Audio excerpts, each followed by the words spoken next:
As you know, President Obama now says he regrets voting to filibuster Justice Alito's nomination. To quote the White House this week, quote, throwing sand in the gears of the confirmation process was a regret. You joined 24 other Democrats when you were in the Senate to filibuster Alito's nomination. You ultimately voted against actually both Alito and Justice Roberts. Do you also regret that, considering the situation we're in now? Do you wish that you, like now I think President Obama, feels as if, boy, wish I didn't have that vote. Wish I hadn't participated in something like that. Well, the way I look at it is this. I did oppose Justice Alito and, as you say, Chief Justice Roberts, because after meeting with them, listening to them, I did not believe that their judicial philosophy and approach was one that would be the best for the country. So I did. I spoke against him. I voted against him. But we had a process.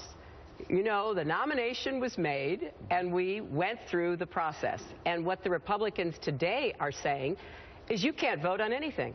We don't want the president to send us a nominee. I think that is very different. And what I am saying is, number one, the president has the right and obligation under the Constitution to send forth a nominee, and the Senate has an obligation under the Constitution to decide whether to approve or not.